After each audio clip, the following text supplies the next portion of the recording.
Gente, eu vou estar gravando aqui a aula para vocês de desenvolvimento da dentição decídua e mista, que é um conteúdo da NP2, né? E eu vou começar falando da primeira relação oclusal, que é a erupção dos incisivos centrais e laterais. Sendo assim, quando ocorre, né, o início do remodelamento da ATM, quando ocorre a erupção, né, desses incisivos centrais e laterais, e onde os incisivos eles não vão poder ser levados para frente sem abrir. Serem levados à frente quer dizer, tipo, fazer o movimento de protrusão sem abrir. E a língua e o lábio, elas vão criar as forças corretas para a erupção desses incisivos, e essas forças, elas vão favorecer o correto posicionamento das estruturas e garantir também que elas estejam em equilíbrio. O segundo desenvolvimento vai ser a guia de oclusão lateral, que ela vai acontecer quando erupcionar os caninos, que dessa forma vai o quê? Vai dar início aos movimentos de lateralidade, né, que seria jogar a mandíbula para um lado e para o outro. Mas, assim, tem que prestar atenção que se houver muito desgaste, vai acontecer muito desgaste, muita força de lateralidade, vai acontecer de o paciente ter uma maior tendência a ter bruxismo. O paciente pode ter bruxismo. Mas, assim, se não tiver nem um pouquinho de desgaste, possa ser também que o paciente não esteja fazendo os movimentos de lateralidade. E vai acontecer também a erupção dos dentes descidos. Os segundos molares descidos, eles são os últimos a irromperem, causando uma maior estabilidade oclusal e da dimensão vertical também. E aí vai acontecer os espaços primatas. Pode acontecer, né? Que seriam o quê? Os espaços primatas superiores. Seria quando os caninos superiores, eles erupcionam e ficam um espaço na mesial. E o inferior é quando fica os caninos inferiores, eles erupcionam e ficam um espaço na distal. Aqui, ó, no superior, fica entre o lateral e o canino, o espaço primário. E no inferior é entre o canino e o primeiro molar. Só mostrando melhor para vocês. Pronto. E durante a erupção dos dentes descidos, os dentes descidos, eles se encontram verticalmente na base óssea. As incisais e as oclusais, elas se encontram no mesmo plano. Então, os dentes descidos, eles não vão ter a curva de Spee e nem a curva de Wilson, que é aquela curva do sorriso, né? Vista, a curva de Spee vista de... curva de Spee de Wilson, a curva do sorriso vista de frente e vista de lado. E a ATM vai estar próxima ao plano oclusal. A ATM, como eu falei no começo, ela vai estar em processo de remodelamento. Ela não vai estar completamente formada na dentição decídua. E nós vamos ter a classificação de Balme, que seria... eu coloquei aqui para ilustrar. Que seria o tipo 1, com a presença de diastemas generalizados. Ó, tipo 1 tem a presença de diastemas generalizados. No tipo 2, ele não tem diastemas generalizados. Eles têm alguns. Ó, pode ter aqui, tipo, como se fosse um espaço primata. Mas não tem diastema nos dentes anteriores. E o tipo 3 não tem diastema generalizado, mas tem o espaço primata também.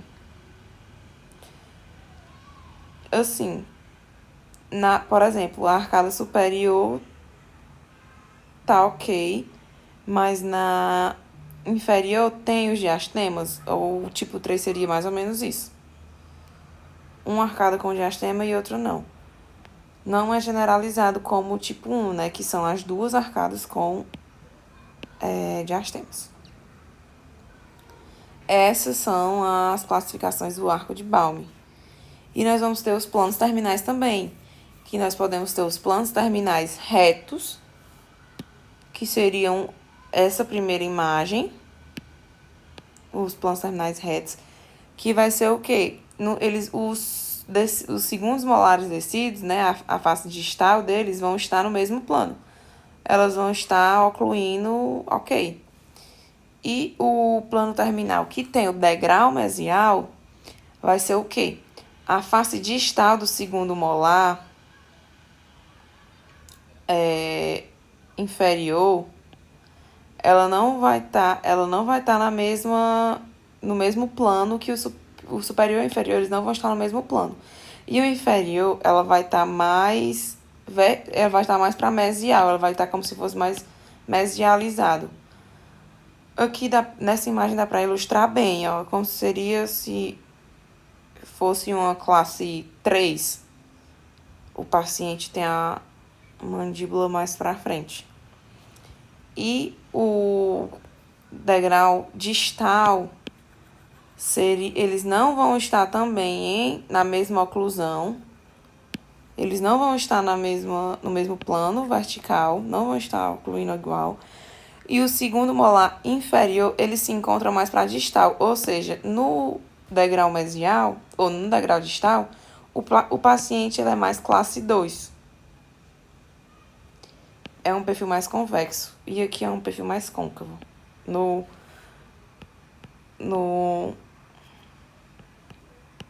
degrau mesial. Côncavo. E aqui convexo. Não sei se deu pra... Fica mais fácil. Ó, aqui côncavo é classe 3. Como se fosse, tá, gente? E aqui uma classe 2.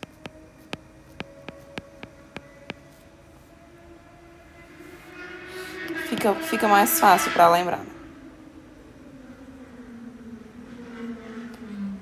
Pronto, e seguindo aqui a aula, o desenvolvimento agora da oclusão. O primeiro período transitório, que seria o quê? A erupção dos primeiros molares e dos incisivos permanentes. E as características desse primeiro período transitório seria o quê? A presença de diastemas presentes entre os incisivos descidos. Vai ter uma erupção mais labial dos incisivos superiores, o que seria mais para frente, então, uns incisivos superiores mais vestibularizados. Uma distalização dos caninos descidos durante a erupção dos incisivos permanentes. Os descidos, os caninos eles vão estar mais distalizados. E vai ter também um aumento da dimensão transversal dos arcos na região dos caninos. Aí vai existir também o período intertransitório, que é um período que não vai existir trocas de dentes. E vai ser o quê, né? As características desse período? Vai ser a ausência dos espaços maxilares, que vai ser a fase do patinho feio, que tem a foto aqui, eu vou ampliar melhor para vocês conseguirem ver. Vai ter um posicionamento antiestético dos dentes, mais fisiológico. Vai fazer uma pressão no germe dos caninos, nas raízes, nos incisivos laterais, causando a convergência nas raízes e divergência, vestibularizando então as coroas dos incisivos. Essa fase ocorre de 9 a 10 anos. Os incisivos superiores eles vão estar inclinados labialmente, vão estar ainda vestibularizados e vai ter também a presença de diastemas. E no arco inferior, os incisivos eles vão ser menos inclinados e raramente vai ter diastemas, mas é normal que tenha um desalinhamento dentário. Ó, essa que seria a fase do patinho feio. Os incisivos centrais, eles vão estar mais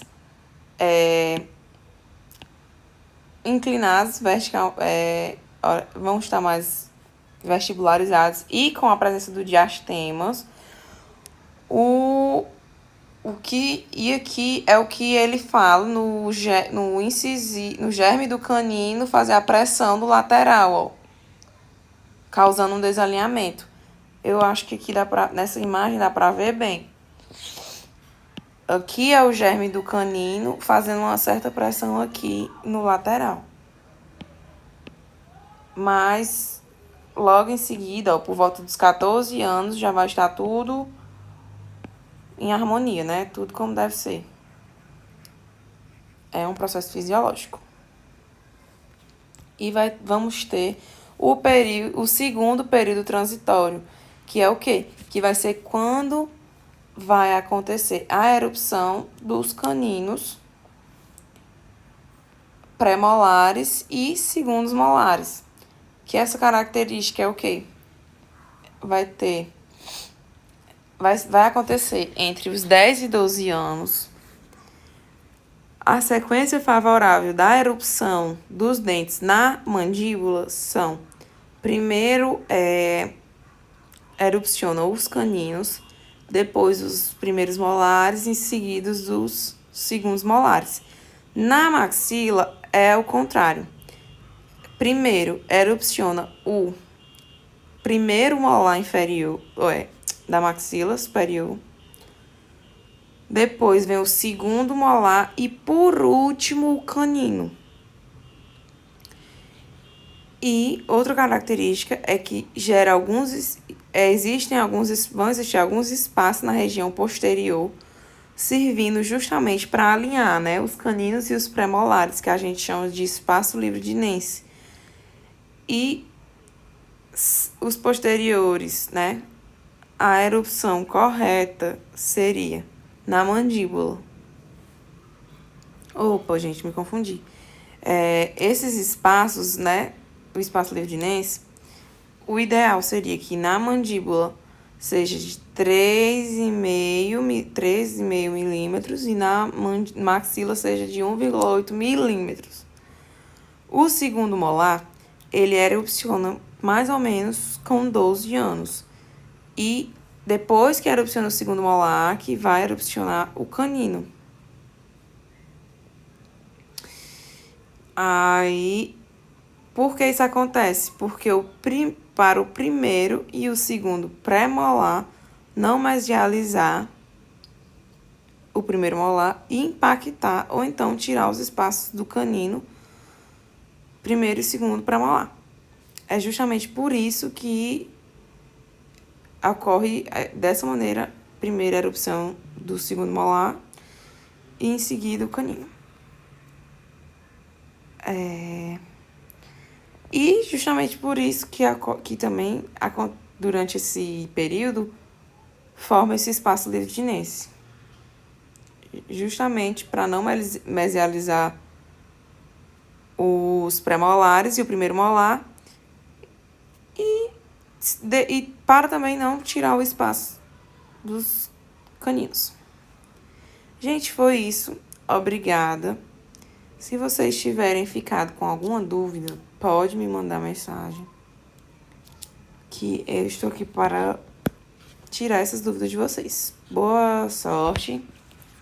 Espero que vocês tenham gostado. É isso. E obrigada.